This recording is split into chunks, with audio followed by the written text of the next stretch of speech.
오직 예수님, 오늘 이 시간에도요 임마누엘 되신 우리 예수 그리스도의 은혜와 평강이 가득 차고 넘치게 될 줄로 믿습니다. 할렐루야. 오늘도 채우시고 더하시고 자라가게 하시는 구주님을 만끽하는 이 시간이 되기 원합니다. 오늘은 성탄주의를 맞아서요 예수님께서 오신 이유 부제를 가지고, 또 주제는 예수 그리스도의 나심의 의미라는 제목으로 주님께서 주시는 귀한 은혜를 함께 나누도록 하겠습니다. 우리가 읽은 이 본문은요 예수님의 나심에 대해 자세하게 기록되어 있습니다.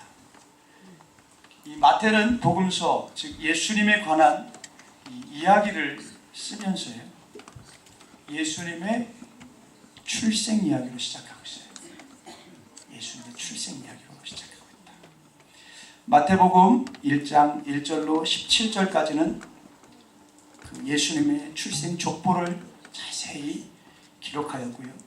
그리고 이제 18절로 25절까지는요 그 예수님의 출생 기사를 자세하게 기록하고 있어요. 예수님의 출생 족보와 출생 기사를 자세하게 기록함으로써 마태는 예수님의 이 탄생이 역사적으로 부인할 수 없는 분명한 사실임을 널리 전하고자 했던 것입니다. 성탄절에서 점차 예수님의 탄생의 의미가 사라져가는 이 시대 가운데 우리는 다시 한번 이 예수님이 이 땅 가운데 우리 가운데 오신 것에 집중해야 될 줄로 믿습니다. 마태는 본문을 통해서 예수님이 이 땅에 오신 분명한 사실을 전할 뿐만 아니라 왜 이 땅에 오셨는지, 그리고 왜 예수 그리스도의 나심에 우리에게 어떤 의미를 주고 있는지 간결하면서도 분명하게 말씀해주고 있다라는 거예요. 오늘 이 시간에 전해지는 이 생명의 말씀을 통해서요 예수님의 나심에 대한 그 의미를 더욱 깊이 깨닫고 더욱 확신하게 되시는 저와 여러분들이 다 되시기를 예수님의 이름으로 간절히 축원합니다. 할렐루야. 자, 그럼 예수 그리스도의 나심의 의미 첫 번째, 어떤 의미가 있는가? 성령으로 잉태되셨다 하는 거예요. 성령으로 잉태되셨다. 마태복음 1장 20절, 오늘 본 말씀을 제가 대독합니다. 이 일을 생각할 때에 주의 사자가 현몽하여 이르되 다윗의 자손 요셉아, 내 아내 마리아 데려오기를 무서워 말라. 그에게 잉태된 자는 성령으로 된 것이라 말씀입니다. 예수님은 성령으로 잉태되셨어요. 예수님께서는 죄가 없으신 분이심을 의미합니다. 죄가 없으신 분이심을 의미한다. 예수 그리스도의 나심의 첫 번째 의미는 죄가 없으신 분이 이 세상 가운데 오셨음을 의미하는 것이라는 거예요.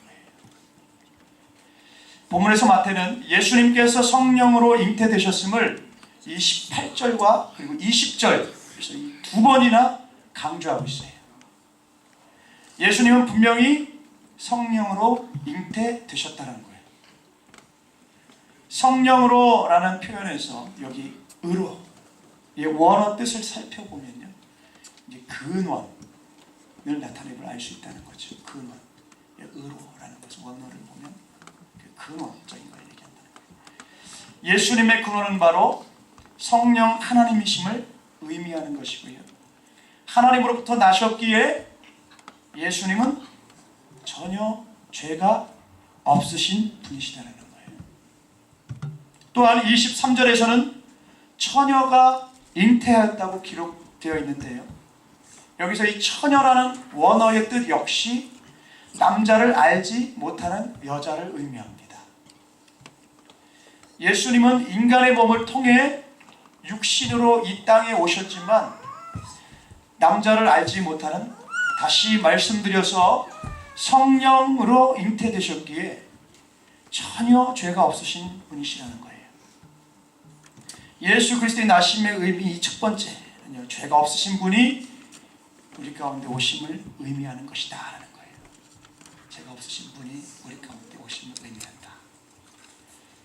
모든 사람은 죄인입니다. 그러나 예수님은 다르다는 거예요. 모든 사람이 죄인이지만 예수님은 다르다. 예수님도 사람의 몸으로 이 땅 가운데 오셨지만 분명 죄가 없으신 분이심을 이 성경 여러 곳에서 말씀 속에서 증거하고 있다는 거예요. 무엇보다 예수님을 가장 가까이 섬겼던, 가까이에서 섬겼던 이 제자들과 사도들이 그렇게 증거하고 있다. 히브리서 4장 15절 말씀을 제가 여러분들을 대신에 대독합니다. 우리에게 있는 대제사장은 우리의 연약함을 동정하지 못하신 이가 아니요 모든 일에 우리와 똑같이 시험을 받으신 이로되 제 죄는 없으시니라. 예수님의 직접적인 제자는 아니었지만 예수님을 만나 회심하고 기독교 역사상 가장 큰 영향력을 행사했던, 미쳤던 그 사도 바울은요, 우리의 대제사장이신 예수님을 향해서 우리와 똑같이 시험을 받으신 분이시지만 죄는 없으시다고 단언하고 있습니다. 뿐만 아니라 예수님을 가장 사랑한 제자로 불리는 이 베드로 역시 예수님의 죄 없으심을 증거하고 있어요. 베드로전서 2장 22절 말씀을 제가 대독합니다. 그는 죄를 범하지 아니하시고 그 입에 거짓도 없으시며 말씀입니다. 예수님이 이 땅에 오실 때부터 성령으로 잉태되셨기에 그 죄가 없으셨어요. 뿐만 아니라 이 땅에 머무신 기간에도 전혀 죄를 범하지 않으신 분이시라는 거예요. 여기 범하다라는 이 단어의 원뜻은요, 만들다, 행하다라는 거예요. 그 뜻을 가지고 있다고 합니다. 즉 예수님은 죄가 없으실 뿐만 아니라 죄를 만드시지도 행하시지도 않으신 분이시다라는 거예요. 죄가 없으신 분이 이 땅에 오셨기에 가능한 일이라는 거예요. 주님께서 가장 사랑하시는 제자 요한 역시 예수님을 동일하게 증거합니다. 뭐라고 증거하냐면요, 요한일서 3장 5절 말씀을 제가 대독합니다. 그가 우리 죄를 없애려고 나타나신 것을 너희가 아나니 그에게는 죄가 없느니라. 사랑하는 여러분, 이렇게 성경이 증거하는 것처럼요, 예수 그리스도의 나심을, 이 나심의 의미는 죄가 없으신 분이 오심을 의미하는 것이다라는 거예요. 우리가 잘 알고 있어야 된다. 잘 알고 있어야. 뭐 기존에 알고 있는 분들은 더 이것을 강화시키는 시간이 되기 바랍니다. 이 세상에서 위대한 영향을 끼친 네 분을 뽑아서 우리가 4대 성인이라고 칭송합니다. 뭐 4대 성인에는 그래서 뭐 세상 사람들이 얘기할 때요, 그래서 뭐 예수님, 석가, 공자, 뭐 그리고 소크라테스라고 얘기를 하죠. 물론 뭐 소크라테스가 들어가야 하는지 아니면 마오메트가 들어가야 되는지 의견은 분분합니다. 하지만 뭐 소크라테스가 조금 우위에 있다고 얘기할 수가 있죠. 모두가 세상에 참으로 큰 선한 영향력을 미쳤던 사람들이면은 분명하다. 그러나 예수님은 그들과 전적으로 다르다. 4대 성인이라 불리는 그 누구도 예수님을 제외하고는 그의 제자들이나 수많은 사람들이 죄가 없다고 말할 수 없기 때문이다. 오직 예수님만이 죄가 없으신 유일하신 분이신 줄로 믿습니다. 주님께서 이 땅에 오신 성탄을 맞아서요, 예수 그리스도의 나심의 의미는요, 죄가 없으신 분이 오셨음을 의미하는 거예요. 이것을 깊이 있게 깨닫는 저와 여러분들이 다 되시기를 예수님의 이름으로 간절히 축원합니다. 이것을 우리가 잊어버릴 때 이 세상이 도취되게 되는 거예요. 그냥 노는 날, 뭐 그런 식으로 우리가 생각할 수가 있죠. 다시 한번 오늘 이 시간을 통해서요, 우리 주님께서 오셨음의 의미는 죄가 없으신 분이 오셨다라는 것, 우리가 좀 잊지 않았으면 좋겠습니다. 할렐루야. 자, 그럼 예수 그리스도의 나심의 의미 두 번째를 보십니다. 예수 그리스도의 나심의 두 번째 의미는요, 자기 백성을 죄에서 구원할 자이심이라는 것. 오늘 본 말씀 마태복음 1장 21절 말씀을 제가 대독합니다. 아들을 낳으리니 이름을 예수라 하라. 그 이는 그가 자기 백성을 그들의 죄에서 구원할 자심이라 하니라 말씀이 나옵니다. 이는 죄에서 구원해 주실 분이 이 땅에 오셨음을 의미하는 것이다.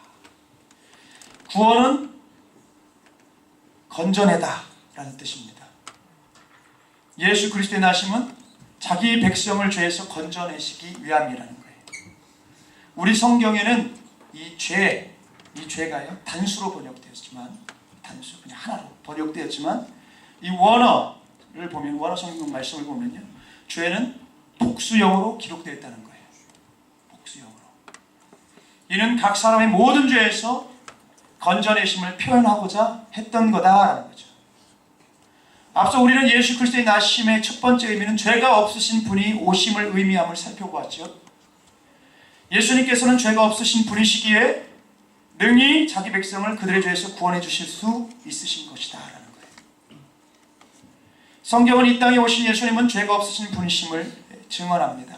뿐만 아니라 성경은 이 땅에 오신 예수님은 우리를 죄에서 능히 건져내시는 분이심을 증언하고 있다라는 거예요.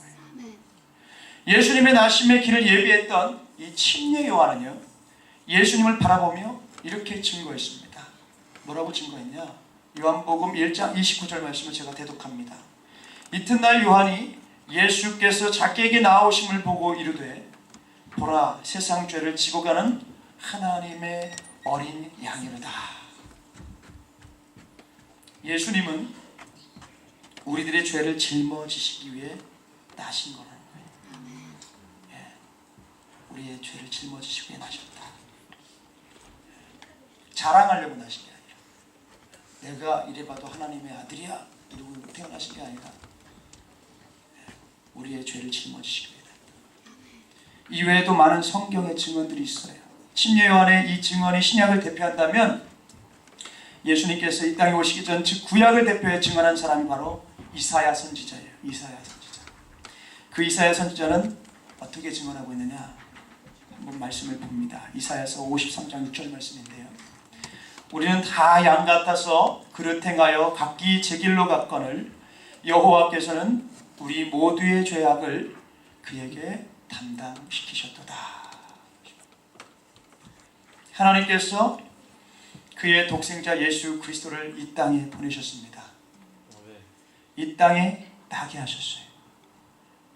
그 두 번째 의미는 바로 우리의 죄악들을 짊어지시고 담당하게 하게 하시기 위해서라는 거예요. 죄가 전혀 없으신 예수님께서 죄를 짊어지심으로 우리를 죄와 사망에서 건져주셨다는 거예요.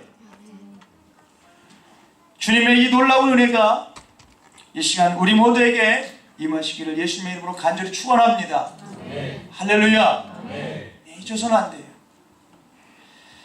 이제 2014년도 한 해가 이제 저물어가고 있어요. 2014년도 역시 각각 처처에서 다사다난했던 그런 해이지 않았나 싶어요. 여러 가슴 아픈 사건들이 많이 있었지만 그 중에 가장 마음이 아픈 사건 뽑으라고 하면 바로 이 세월호 사건이지 않았나 싶습니다. 세월호 사건이지 않았나 싶어요. 미래를 짊어갈 이 수많은 어린 영혼들이 이 어른들의 이기주의의 희생양이 되었기 때문에 그래요. 어른들의 이기주의의 희생양이 됐어요. 침몰하는 배 속에서 그들을 건져내지 못함으로 그냥 많은 목숨들을 그냥 생으로다가 그냥 잃게 되었죠. 많은 사람, 많은 사람을 건져낼 수 있었어요. 사실 이처럼 건져내면 생명과 연결돼요. 생명과 연결된다. 죄의 싹은 사망이라고 성경은 우리에게 선포합니다. 예수님께서 오시기 전에 우리는 죄와 사망의 그늘에서 점차 죽어져 가고 있었음을 우리는 부인할 수 없다. 이런 우리를 죄에서 건져내시기 위해 예수님께서 이 땅에 오셨다는 거예요. 대접받으려고 오신 게 아니에요. 죽으시려고 오신 거예요. 우리를 죄에서 건져내시기 위해서 오셨다. 대속해 주시기 위해 오셨다는 거예요. 죄가 없으신 예수님께서 이 땅에 오심으로 우리를 죄에서 건져주심을 의미하는 것, 바로 이 예수 그리스도의 나심의 의미도 거기에 있다는 거예요.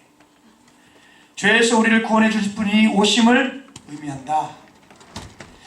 이번 2014년 성탄절에는요, 그 의미를 더욱 깊이 생각하며 나아가실 수 있는 저와 여러분들이 다 되시기를 예수님의 이름으로 축원합니다. 할렐루야.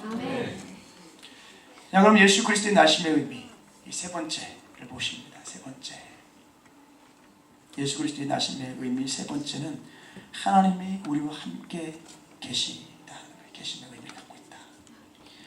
마태복음 1장 23절 오늘 본 말씀을 제가 또 대독합니다. 보라, 처녀가 잉태하여 아들을 낳을 것이요 그의 이름을 임마누엘이라 하리라 하셨으니 이를 번역한즉 하나님이 우리와 함께 계시다 함이라 말씀입니다.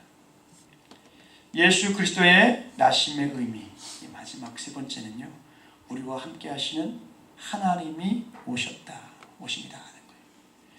성령으로 잉태하셔서 죄가 없으신 예수님은 우리를 죄에서 건져주실 뿐만 아니라 우리와 함께 계심을 보여주시기 위해 이 땅 가운데 오셨다는 거예요. 우리가 잘 아는 것처럼 예수님의 다른 이름은 임마누엘입니다. 지난주에 우리 예수님의 이름 세 가지에 대해서 말씀을 들었죠. 첫 번째 예수님, 그리고 그리스도, 그리고 임마누엘, 우리가 말씀을 들었어요. 그 세 번째 대제에 있던 임마누엘, 그 다른 이름이 임마누엘. 이를 번역하면 지난주에 말씀드린 대로 우리와 함께 하시는 하나님이에요. 예수님은 하나님이십니다. 천지 만물을 창조하시고 우리들의 생명을 주관하시는 하나님이시래요. 믿으십니까? 할렐루야. 우리는 감히 하나님을 볼 수 없지만 친히 우리에게 나심으로 내가 너희와 함께한다, 이는 이 사실을 분명히 보여주시기 위해 이 땅에 오신 것이다. 창세기 1장을 보면 하나님의 창조 기사를 우리는 알 수 있어요. 하나님은 말씀으로 천지를 창조하셨습니다. 그러나 사람을 만드실 때는 조금 달라요. 창세기 27절을 보면, 이 말씀을 보면 하나님은 사람을 창조하시되 하나님의 형상으로 창조하셨다고 말씀하고 있어요. 제가 창세기 1장 27절 말씀을 대독하겠습니다. 하나님이 자기 형상 곧 하나님의 형상대로 사람을 창조하시되 남자와 여자를 창조하시고 하십니다. 사람은 하나님의 형상으로 창조되었습니다. 그렇기에 하나님을 떠나서는 살 수 없는 그러한 존재다. 하나님을 떠나서 살 수 없는 존재라는 거예요. 마치 물고기가 물을 떠나서는 살 수 없듯, 물에 있을 때에만 그 존재의 의미가 분명하게 드러나듯이 하나님의 형상으로 창조된 우리는 하나님을 떠나서 살 수도 없고 하나님 안에 있을 때에만 그 존재의 의미가 분명하게 드러난다 하는 거예요. 그러나 뱀의 유혹을, 뱀에게 들어간 이 사단의 유혹을 이기지 못하고 죄를 범했을 때 이 아담과 하와는 하나님이 거하시는 곳에서 함께 할 수 없었고요. 쫓겨날 수밖에 없었지요. 그런 그들에게 먼저 찾아오신 것도 하나님이십니다. 하나님은 죄가 없으시기 때문에 그들을 쫓아내실 수밖에 없었지만 역시 그들을 위해 먼저 찾아오신 것도 하나님이셨다는 거예요. 하나님은 우리와 함께 하시는 분이시기 때문입니다.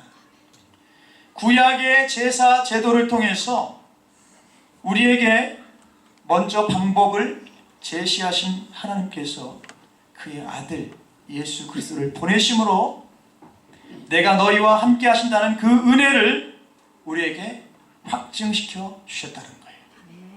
할렐루야. 요한복음 1장 14절 말씀을 제가 대독해 보겠습니다. 말씀이 육신이 되어 우리 가운데 거하심에 우리가 그의 영광을 보니 아버지의 독생자의 영광이요 은혜와 진리가 충만하더라. 이 땅에서 우리의 죄를 짊어지신 예수님께서 다 이루신 후에 하신 약속의 말씀도 무엇이었습니까? 제가 마태복음 28장 20절 말씀을 대독합니다. 내가 너희에게 분부한 모든 것을 가르쳐 지키게 하라. 볼지어다 내가 세상 끝날까지 너희와 항상 함께 있으리라 하시니라. 아멘. 우리의 죄를 짊으신 예수님께서 다 이루신 위에 하신 약속의 말씀입니다. 내가 세상 끝날까지 항상 너희와 함께 했어요. 내가 함께 할 거야. 내가 함께 할 거야. 예수 그리스도의 나심의 세 번째 의미는 우리와 함께 하시는 하나님이 이 땅 가운데 오셨다는 사실이에요. 그리고 그 예수님께서 친히 우리와 항상 함께 있겠노라고 이 말씀을 통해서 약속해 주셨습니다. 이 은혜가 우리 모두에게 있기를 가득 넘치시길 예수님의 이름으로 간절히 축원합니다. 할렐루야. 제가 좋아하는 찬양 중에 찬송가 438장 있는데요. 이 438장 내용은 은총입어. 이 찬양 아시죠? 한 절 한 절이 우리에게 큰 은혜가 됩니다. 한 절 한 절이 우리에게 큰 은혜가 돼요. 특히 3절을 생각해 보면요. 높은 산이 거친 들이 초막이나 궁궐이나 내 주 예수 모신 것이 그 어디나 하늘나라라는 가사입니다. 우리 찬양 많이 하잖아요. 높은 산이 거친 들이 초막이나 궁궐이나 내 주 예수 모신 곳이 그 어디나 하늘나라. 우리 찬양 많이 하죠. 하나님과 함께하는 것, 그것이 바로 하늘나라인 줄로 믿습니다. 하나님께서 우리와 함께 계시는 곳, 그것이 바로 천국인 줄로 믿습니다. 이 땅에서 예수님과 함께 동행하면서 천국을 누릴 때 우리는 완전한 저 천국을 더욱 소망하게 된다는 거예요. 완벽한 천국의 모습을 보여주는 계시록 21장에서 21장 이 3절을 보시면요, 하나님께서 그의 백성들과 함께 하심을 묘사해요. 하나님께서 함께 하심, 바로 그것이 천국의 모습이라는 거예요. 예수 그리스도가 이 땅에 나심으로 우리에게 전해주는 그 마지막 의미가 바로 우리와 함께 하시는 하나님께서 오셨다는 사실입니다. 할렐루야. 함께 하시는 줄. 말씀을 정리하겠습니다. 여러분, 오늘 우리는 예수 그리스도의 나심의 의미를 이 말씀을 통해서 살펴보았습니다. 마태가 복음서를 시작하면서 기록한 이 예수 그리스도의 나심의 의미는 우리에게 예수님이 왜 이 땅 가운데 오셨는지를 깨닫게 해주고 있다라는 거예요. 그것은 바로 예수님의 나심의 의미는 바로 죄 없으신 분이심을 의미하고 있고, 둘째로 죄 없으신 예수님께서 친히 그 백성들의 죄를 짊어지시고 구원해 주시는 분이심을 의미하고 있다. 그리고 마지막으로 셋째로 우리를 구원해 주실 뿐만 아니라 우리와 항상 함께 하시는 그 하나님이심을 의미하고 있다는 거예요. 2014년 기쁜 성탄을 맞아서요, 예수 그리스도의 나심을 바로 깨닫고 주님께서 주시는 그 은혜에 감격하여서 주님 앞에 나아가시는 저와 여러분들이 다 되시길 예수님의 이름으로 축원합니다. 그런 기쁨이어야 되지, 그냥 분위기가 막 뭔가 들떠있고 이 세상의 즐거움에 도취되어져서 즐거운 그 개념의 성탄이 되지 않았으면 좋겠어요. 세상은 물질 만능주의 시대가 돼버려가지고 이 상품화를 시켜버렸잖아요. 다 상품화를 시켰습니다. 오신 이유가 이런 본질적인 것이 다 변질시켜버린 어느 곳에서도 예수님이 오신 이유에 대해서 구체적인 그 의미를 찾아볼 수가 없어요. 그만큼 변질시켰습니다. 변개시켰다는 거예요. 우리가 말씀을 올바로 봤다면 올바로 세상을 또한 바라봐야 될 줄로 믿습니다. 세상 속에 그냥 담가져 있어서 그랬지라고 대리만족할 게 아니라 말씀을 들어서 꼭 10년 가운데 새기시고 이 새기신 말씀으로 세상을 바라볼 수 있어야 돼요. 그래서 올바로 된 이 의미들을 믿지 않는 자들로 하여금 전할 수 있어야 될 줄로 믿습니다. 들은 것으로 끝나지 말았으면 좋겠어요. 내가 그 믿음을 더 강화시키시고 또 그것에 대해서 오해하거나 잘못 알고 계신 분들에 대해서 말씀을 전할 수 있는 그런 저와 여러분들이 됐으면 좋겠어요. 그래서 그토록 천하보다 귀한 한 영혼을 애타게 찾으시는 그 주님, 그 주님의 그 소원들을 우리가 들어드릴 수 있는 그런 거룩한 축복의 통로들이 다 됐으면 좋겠습니다. 할렐루야! 할렐루야! 그래서 우리는 더욱더 초대교회로 거슬러 올라가야 돼요. 더욱더 원칙적으로 성경으로 돌아가야 될 줄 믿습니다.